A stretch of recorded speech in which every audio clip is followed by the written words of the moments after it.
Constitution states, the Congress shall have the power to exercise authority over all places purchased by the consent of the legislature of the state, in which the same shall be for the erection of forts, magazines, arsenals, dockyards, and other needful buildings, not to steal land from cattle ranchers and steal their cows and protect turtles and all those kinds of things. That is nowhere in our Constitution that they have the power to do this. And they definitely don't have the power to take land along the Red River. But CJ, what does this have to do with open carry Texas, you might ask? Everything. The purpose of the Second Amendment in Section 23 of our state constitution is to defend against aggression, whether that aggression comes in the form of a street thug or a government thug. The key word is defend. Robert Heinlein was one of the most influential and controversial science fiction writers of his time, and in his 1942 book, Beyond This Reason, he uttered the famous statement that an armed society is a polite society. Manners are good when one may have to back up his actions with his life. I think this statement underpins our founders' purpose in recognizing, not granting, the right to self-defense as contained in our Bill of Rights. We were born as a nation and as a state through the barrel of a gun seeking that liberty. Tyranny has been overthrown time and time again due to the simple fact that we are an armed society. The gun control bullies want you to think that they are only trying to reduce firearms deaths and injuries and protect the little kids. They believe that by taking away your options and access to firearms, criminals will be unable to use guns and kill children. They also claim that gun control is vital to reducing accidental shootings. I call this emotional activism, because gun control bullies' efforts actually produce dramatically different and opposing results. They completely ignore the reality that another purpose of these defensive firearms is to hold an oppressive government in check. Of course, when we mention this, we're dismissed as conspiracy nuts or gun extremists.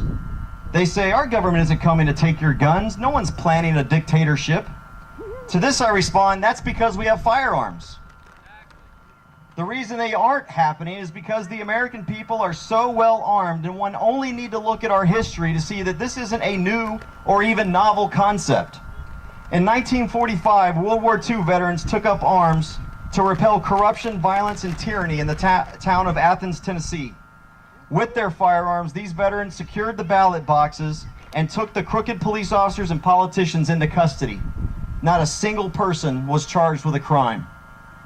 After the LAPD officers responsible for the brutal beating of Rodney King were acquitted in 1992, Koreans grabbed their pistols, shotguns, and automatic rifles to defend their businesses against a vicious and deadly mob that looted stores, burned nearly 4,000 buildings, caused over $1 billion in damage, and led to the deaths of more than 50 people and left another 4,000 injured.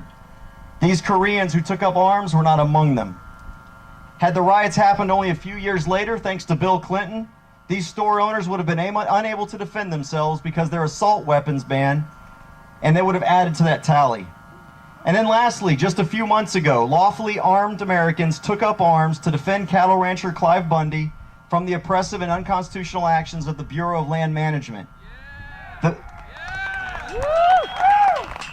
The mere presence of these openly carried firearms and the fact that their firearms were equal in lethality to what the government possessed proved Robert Heinlein's theory about a polite society. Without a single shot being fired, the federal government backed down because, quote, manners are good when one may have to back up his actions with his life. The Second Amendment is a defensive tool. A right not exercised is a right easily lost. I learned that the hard way last year when I was arrested for daring to hike with my son on a Saturday morning because someone thought it was odd that anyone would be carrying a rifle down the road. It wasn't that long ago that school-age Texans were able to lock up their shotguns or rifles in their locker at school so they could go hunting afterwards. Or they had those firearms openly displayed in the back windows of their pickup trucks.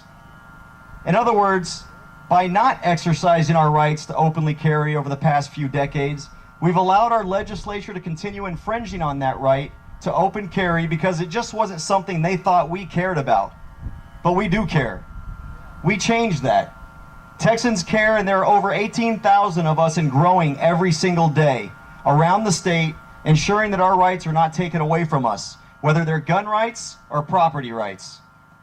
In the Second Treatise of Civil Government, John Locke, an English philosopher, physician, and major influence to our American revolutionaries, said the following: whenever the legislatures endeavor to take away or destroy the property of the people, or to reduce them to slavery under arbitrary power, they put themselves into a state of war with the people, who are thereupon absolved from any further obedience, and are left to the common refuge which God hath provided for all men against force and violence.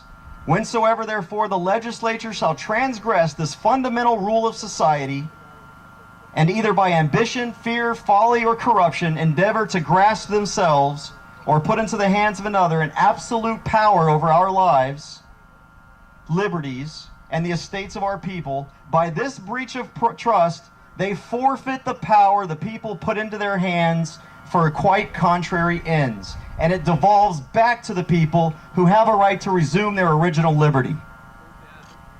I firmly believe that open carry is a deterrent to every kind of aggression that would seek to steal our liberty.